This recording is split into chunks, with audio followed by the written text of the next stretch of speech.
What's happening, everybody? Matt here, but you can call me Matub, and today I am looking at a video game called Mutant Football League. This game was recently successful on Kickstarter and is in closed beta. This is a not serious football game that is a spiritual successor to the old Sega Genesis Mutant League Football. Today it'll be Green Bay Attackers versus the Midway Mutants. Greetings from Chirac, Illinois. Armored cars safely transported both teams to Mercenary Field today, shielding them from a flurry of gunfire and the infamous Polish Grandma Gang's bombardment of sausages, hot dogs, and pizzas. What a way to get ready for kickoff. Now, if that voice sounded familiar to you, that is because that is Tim Kitzrow, the original announcer for NFL Blitz. In this game, he goes by Grim Blitzrow. But this is probably the best way to describe this game, in that it is an NFL Blitz-like game with a Mutant Football League skin on top of it. They want the ball in the second half. Welcome to NFL Game Day. Grim Blitzrow here. Let's listen in on the sidelines and hear what the team's captains have to say. Hey, man, we're going to kettle now. It is probably apparent by now that this is not an official NFL game and must use parody in order to skirt the license issues. If you saw Clay Matthews earlier, it was not actually Clay Matthews. All the players are named very similar to their real-life counterparts, but in a more violent pun, I guess would be the best way to describe it. Now, the way this game is set up is players can actually die. Those are life bars that you see. And if a player dies, they're done. They can't come back. And the offense is actually going to use a dirty trick here where they turn the ball into a bomb and try and kill defenders.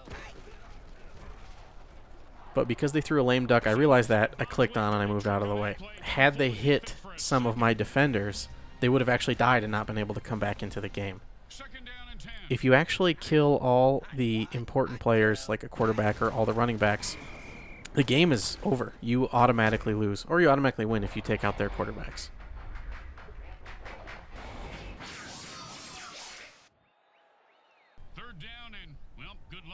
So on this next play, the offense tries to use another dirty trick known as Roid Rage. Had their player caught the ball, it would have been impossible for me to tackle them.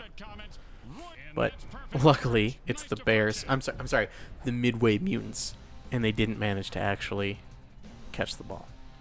Punt returns in this game are pretty impossible. Your punt returner is going to catch the ball and almost immediately get tackled. There's really no way around it. So let's see how Jeff Janis can do. I'm sorry, Ref Manis. Violence after the play is a completely legitimate strategy because if you don't attack them, they will attack you, and it is the best way to keep your best players alive. That is to say that this game still has some legitimate football. You see me put Jordy into motion in order to check for man coverage, and I know in man coverage, my tight end is probably going to be more open than anyone else. Next up, I went with a running play, and you'll notice that I check for man coverage once again and move a potential tackler out of the way. The defense is using another dirty trick known as Berserk, and if they happen to tackle the ball carrier with a Berserk player, the ball carrier automatically dies. So I am just hopping for my life to find a safe place to go out of bounds and just to end the play. But, sadly, Jordy Nelson got hurt, and my left guard, raved too hard, he died. But a couple other defenders died too, so I guess it was kind of a wash. Next up, I went with a pass play, but no one ends up getting open, and we get a Herculean effort by Airborne Dodgers.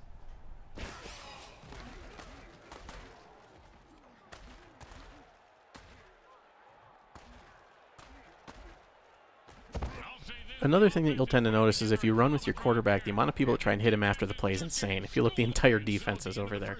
Because if they hurt your starting quarterback, your backups are going to be terrible. It's almost guaranteed.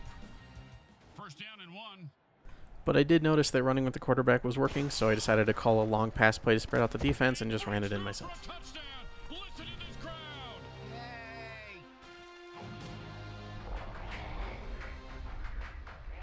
I'm going to fast forward a little bit to a defensive drive where I decide to use Berserk, and I managed to predict the snap count and kill Mitchell Trubisky.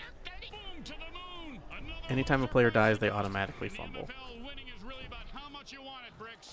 he clearly didn't want to live as much as the other guy.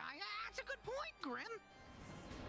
I'm going to fast forward a little bit to show you guys some environmental hazards. Now, you saw spikes and mines on the field, but sometimes weather can come into it. For example, in Green Bay, there's thin ice, and in Chicago, there are lightning storms.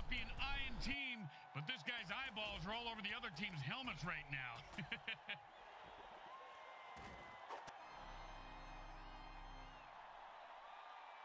With the death of Airborne Dodgers, in comes Fred Hurley, the backup quarterback for the Green Bay Attackers, and he is just, he's bad. He can't hit a wide open receiver to save his life, so I have to completely change my game plan. Now, halftime is fun. Halftime has a mini game that if you complete it, you actually earn a new dirty trick. Welcome to the NFL halftime show. Once again, it's time to enter the cage and fight for your life. Sounds like my gym class with Sister Mary Margaret at my Catholic school. These guys eat brains, even damn. So what ends up happening is you play a top-down old-school arcade shooter where you just continuously kill referees and have to get more ammo. And if you survive the 30 seconds, you end up winning a resurrection dirty trick.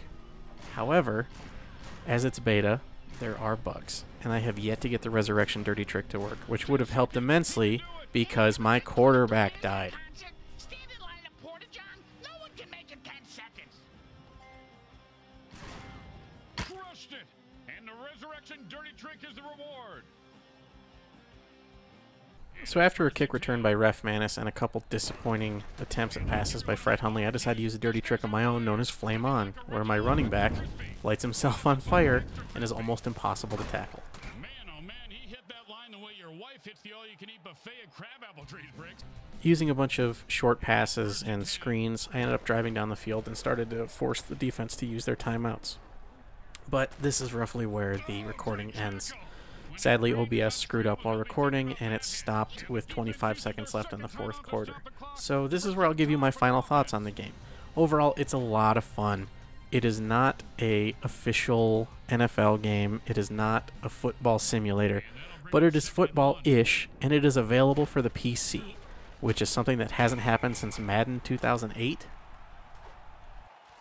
This game is currently going for $25 on the Mutant Football League website, which will allow you to get into the closed beta, and you will get the full release when it comes out in October. This game will also eventually be coming out on the major consoles, Xbox and PlayStation. Overall, I say it's worth it. I think you should buy it. I think you should play it. It's a lot of fun. Just don't take it too seriously.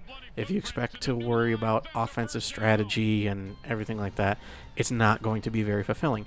But if you want to play a game that's fun, has a lot of jokes, a lot of violence, highly, highly recommend it. That's going to do it for me, guys. As always, I'm Matt, but you can call me Matub, and you have a great day. Oh, and the final score was Green Bay Attackers 16, Midway Mutants 0. From prison just came out of the field. That's the ref, idiot. Oh. Let's